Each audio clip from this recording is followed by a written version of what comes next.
Hi all, today we're going to do an FSR script in Dynamo. Unfortunately, this is something Native does not do, Revit does not do natively. And if you're somewhere like I am in Australia, this is a must-have for any architect.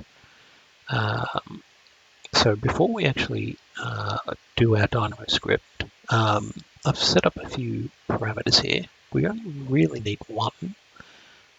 Well, I guess you don't need to set them up, but I like to actually have the FSR displayed on the actual sheet. And the same with our GFA. Now, obviously the GFA, the gross floor area, is on a separate schedule here, but I like to have it all in this one schedule. And I can do away with this one, so what it is, obviously we just have the area coming from our property lines. Now this FSR parameter is a number parameter. I just put it under data, but you can put that under whatever you want. And the GFA is an area parameter. And I've just made a combined parameters.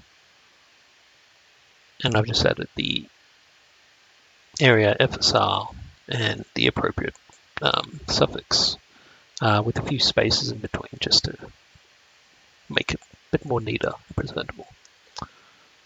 Alright, so let us create our script.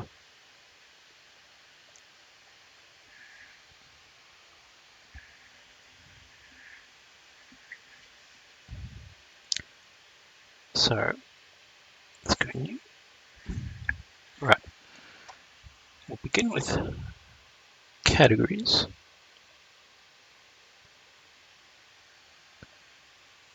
And we want all elements of category.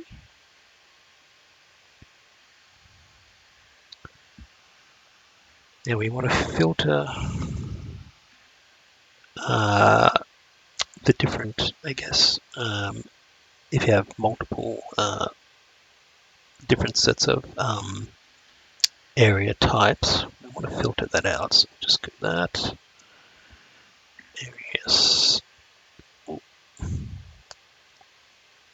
Area scheme ID.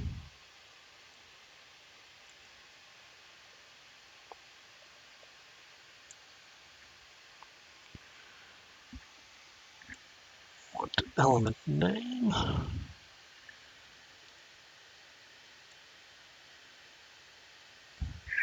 Now this one's always a tough one to find. Let's go over here.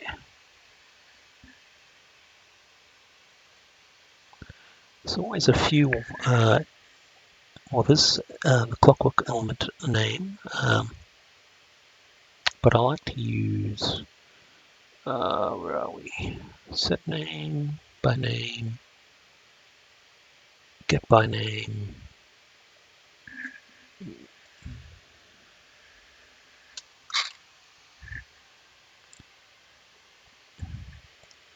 Sorry, it's always a tricky one to find. Element name, space, type, name of level, location. Here we go.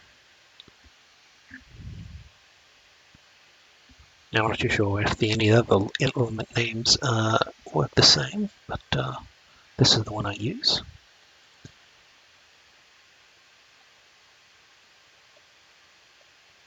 Okay, so we want to grab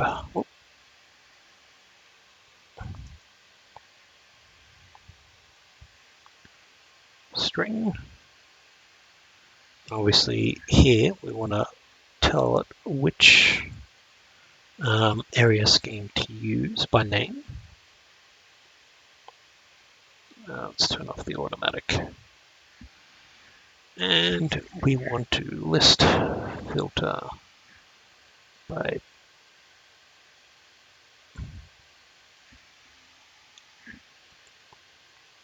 filter. There we go. Connect that up. All right. So that's getting our area. Now what we want to do next is add up all the different areas in that area type across the different levels of the project. So list group by function, connect that to the in, and we want to get parameter value by name.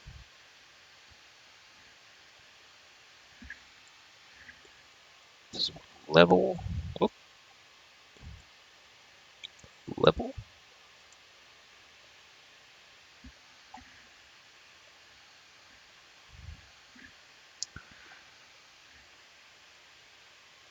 Copy that.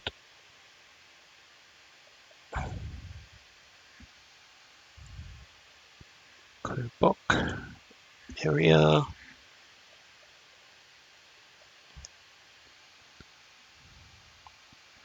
Here's where we're going to add all the areas together. So we need math sum.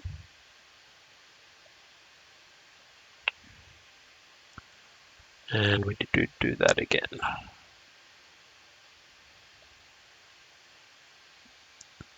All right. So now that we've got pretty much the, maybe let's run that.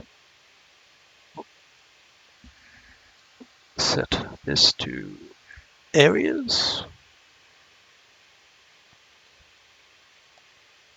There we go.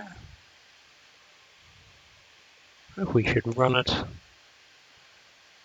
All right, so 51.9 entire total error. There we go. It's rounded up. All right. So now what we need to do is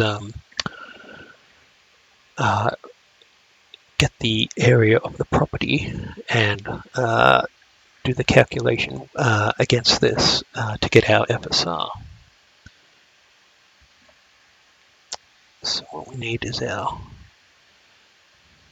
division, connect up X up to our area.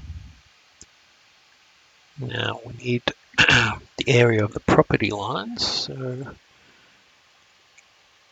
we need element class. Go. Now we need property line.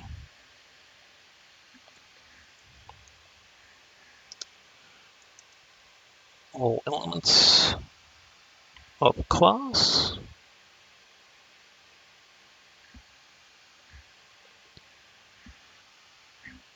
Get parameter by value name. And obviously the name is area. Go.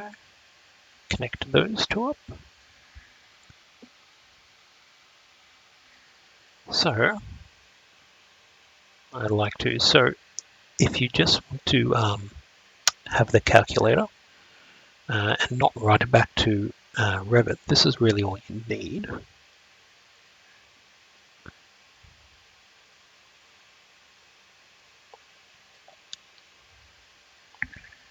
we go. Got our area, got our FSR. 241 is the 241.28 is the area of the boundary. 241. And that's our calculator. Now we need to write the those values back into this schedule. So let's do our GFA first.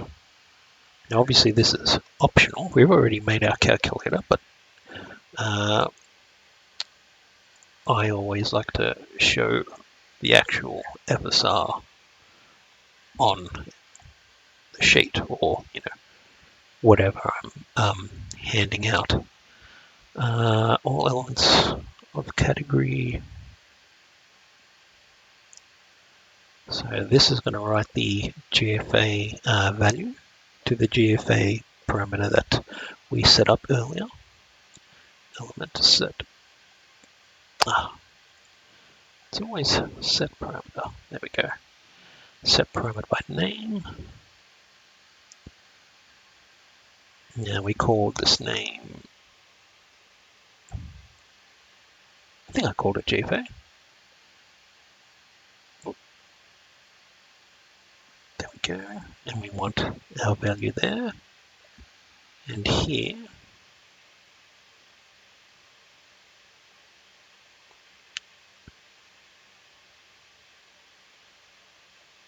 property, I think it's on the site.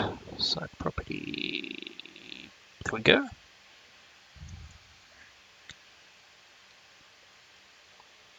So I'll run that. So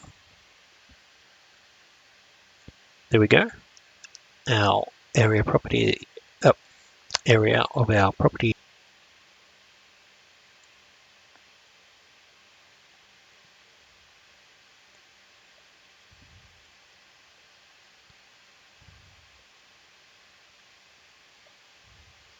Let's pretty much copy this down.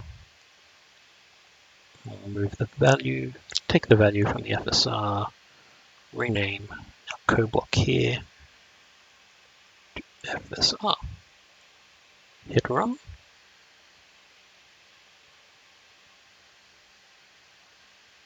And there we go. FSR, and here it is in our combined area schedule. So there we go.